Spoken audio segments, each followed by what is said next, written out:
14. You'll change. Long-term planning is harder than it seems because people's goals and desires change over time.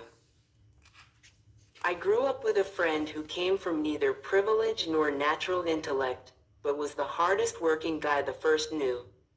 These people have a lot to teach because they have an unfiltered understanding of every inch of the road to success.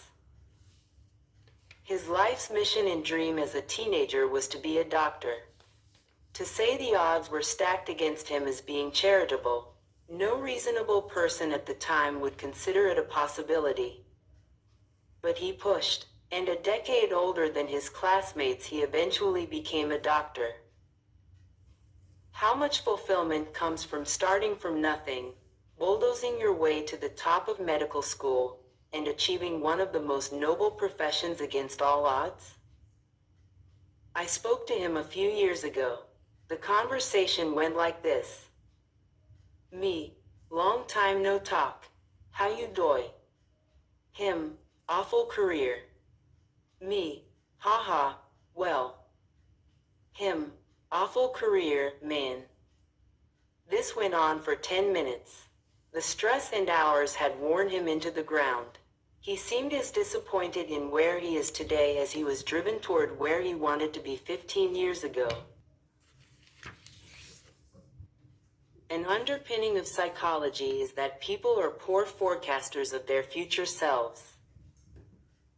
Imagining a goal is easy and fun. Imagining a goal in the context of the realistic life stresses that grow with competitive pursuits is something entirely different. This has a big impact on our ability to plan for future financial goals. Every 5-year-old boy wants to drive a tractor when they grow up. Few jobs look better in the eyes of a young boy whose idea of a good job begins and ends with vroom vroom, beep beep, big tractor, here I come. Then many grow up and realize that driving a tractor maybe isn't the best career. Maybe they want something more prestigious or lucrative. So as a teenager they dream of being a lawyer. Now they think they know their plan is set. Law school and its costs, here we come. Then, as a lawyer, they face such long working hours that they rarely see their families. So perhaps they take a lower paying job with flexible hours. Then they realize that childcare is so expensive that it consumes most of their paycheck, and they opt to be a stay-at-home parent. This, they conclude, is finally the right choice. Then, at age 70, they realize that a lifetime of staying home means they're unprepared to afford retirement. Many of us went through life on a similar trajectory. Only 27% of college grads have a job related to their major, according to the Federal Reserve. 29% of stay-at-home parents have a college degree. Few likely regret their education, of course. But we should acknowledge that a new parent in their 30s may. 150. Think about life goals in a way their 18-year-old self-making career goals would never imagine. Long-term financial planning is essential, but things change both the world around you and your own goals and desires. It is one thing to say, we don't know what the future holds. It's another to admit that you, yourself, don't know today what you will even want in the future. And the truth is, few of us do. It's hard to make enduring long-term decisions when your view of what you'll want in the future is likely to shift. The end of history illusion is what psychologists call the tendency for people to be keenly aware of how much they've changed in the past, but to underestimate how much their personalities, desires, and goals are likely to change in the future. Harvard psychologist Daniel Gilbert once said, "At every stage of our lives we make decisions that will profoundly influence the lives of the people we're going to become, and then when we become those people, we're not always thrilled with the decisions we made." So young people pay good money to get tattoos removed that teenagers paid good money to get. Middle-aged people rush to divorce people who young adults rush to marry. Older adults work hard to lose what middle-aged adults worked hard to gain. On and on and on. All of us, he said, are walking around with an illusion that history, our personal history, has just come to an end, that we have just recently become the people that we were always meant to be and will be for the rest of our lives. We tend to never learn this lesson. Gilbert's research shows people from age 18 to 68 underestimate how much they will change in the future. You can see how this can impact a long-term financial plan. Charlie Munger says the first rule of compounding is to never interrupt it unnecessarily. But how do you not interrupt the money? Plan careers, investments, spending, budgeting, whatever when what you want out of life changes. It's hard.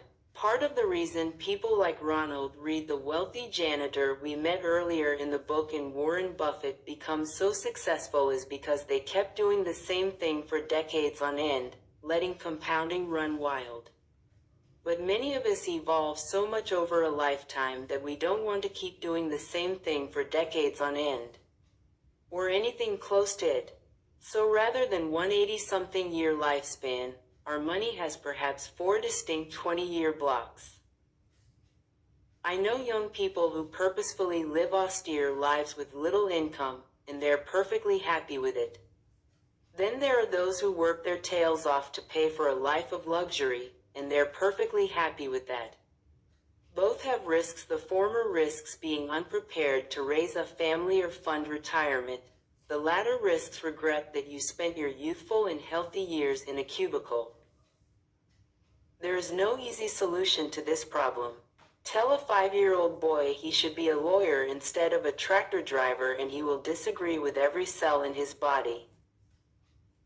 But there are 2 things to keep in mind when making what you think are long-term decisions. We should avoid the extreme ends of financial planning. Assuming you'll be happy with a very low income, or choosing to work endless hours in pursuit of a high one, increases the odds that you'll one day find yourself at a point of regret.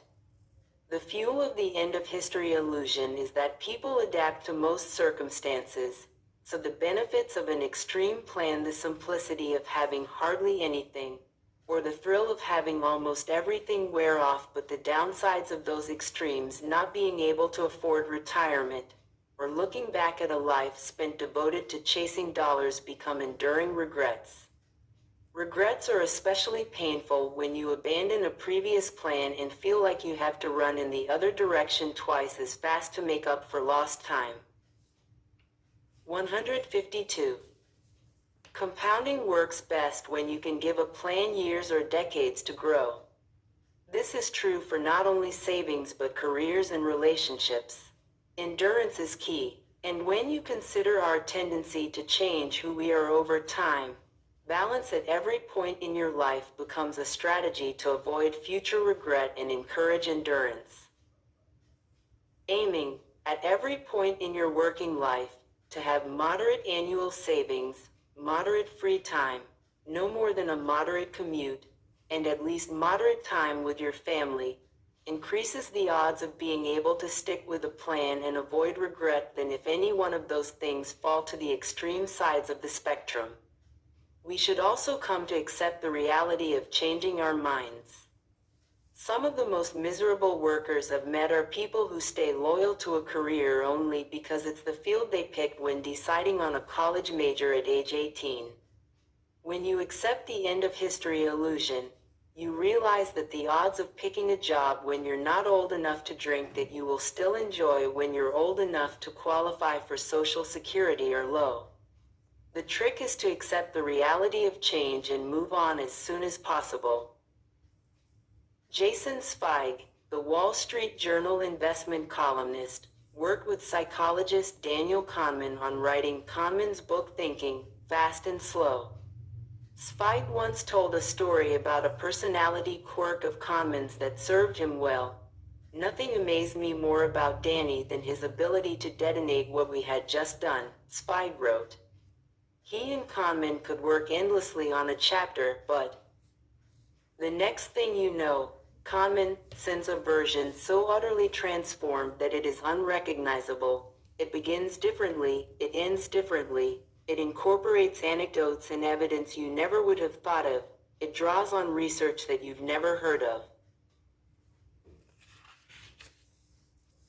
When I asked Danny how he could start again as if we had never written an earlier draft, Spike continued, he said the words of never forgotten. I have no sunk costs. 49. Sunk costs anchoring decisions to past efforts that can't be refunded are a devil in a world where people change over time. They make our future selves prisoners to our past, different selves. It's the equivalent of a stranger making major life decisions for you. Embracing the idea that financial goals made when you were a different person should be abandoned without mercy versus put on life support and dragged on can be a good strategy to minimize future regret. The quicker it's done, the sooner you can get back to compounding. Next, let's talk about compounding's price of admission.